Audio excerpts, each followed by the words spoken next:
கேள்வி இன்ட்ரெஸ்டிங்காக இருக்கான்றது முக்கியம் இல்லை, என்னுடைய பதில் அதுக்கு இன்ட்ரெஸ்டிங்காக வந்ததுன்னா. அப்புறம் சுகமான சுமைகள்னு ஒரு படம் எடுத்தேன். அந்த படம் வந்து நம்மளை சுத்தமாக கவுத்து காலி பண்ணி இப்படி ஆப்ரேஷன் லெவலுக்கு போனதை வந்து நான் காப்பாற்றி திருப்பி மறுபடியும் கொண்டு வந்திருக்கேன். இந்த மாதிரி ஒரு விஷயத்துலையும் ஹவுஸ்ஃபுல் மாதிரி ஒரு படம் பண்ணியிருக்கணுமா, அதுக்கு பதிலாக நான் நிறைய கமர்ஷியல் படங்களே பண்ணி ஒரு கமர்ஷியல் ஹீரோவாக மாறி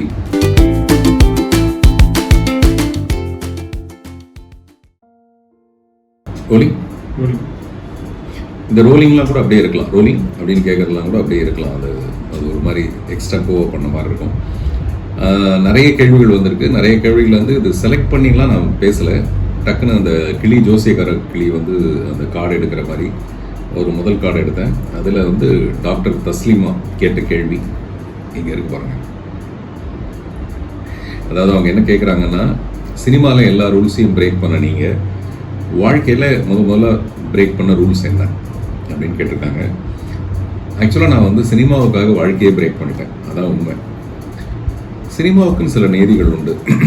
சினிமா வந்து ரொம்ப ஒரு ஆடம்பரம், புகழ், நிறைய வசதி, இது எல்லாமே வரும்ன்ற எல்லாருக்கும் ஒரு எதிர்பார்ப்பு இருக்குது.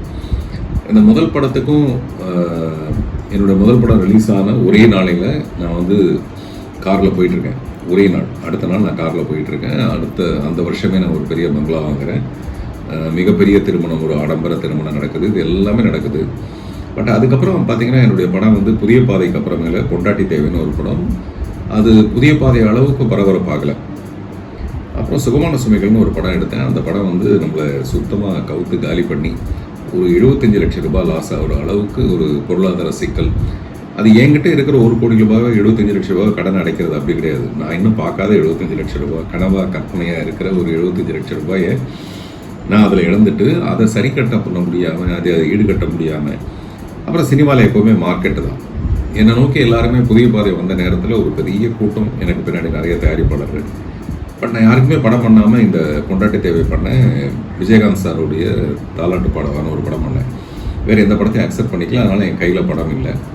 இப்போ நான் வந்து உள்ளே வெளியேன்னு ஒரு படம் எடுக்கிறேன். படம் எடுத்து அதன் மூலமாக இந்த பொருளாதார பிரச்சனைகள்லாம் சீர் பண்ணுறேன்.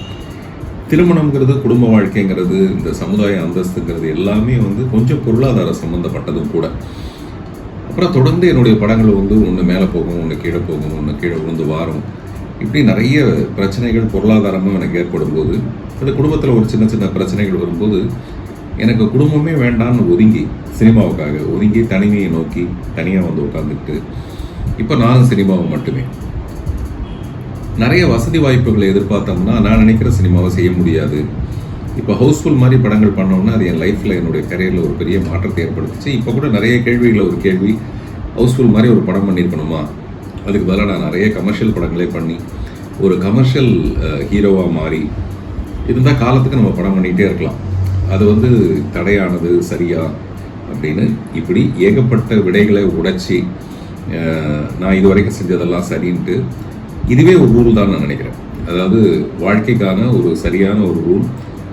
சினிமாவில் பணம் சம்பாதிச்சோம், அதன் மூலமாக ஒரு ஆடம்பரமான ஒரு வாழ்க்கையை அனுபவித்தோம் அப்படிங்கிற ரூலை பிரேக் பண்ணிவிட்டு சினிமாவில் சம்பாதிக்கிறது பூரா சினிமாவுக்கு தான் அப்படின்னு சொல்லிட்டு சினிமாலேயே அதை போட்டு மறுபடியும் சினிமாலேயே எடுத்துடலான்ற ஒரு எண்ணத்தோடு இன்னமும் போராடிட்டு இருக்கேன்னா இந்த ரெகுலர் ரூலை பிரேக் பண்ணியிருக்கேன் நம்புகிறேன்.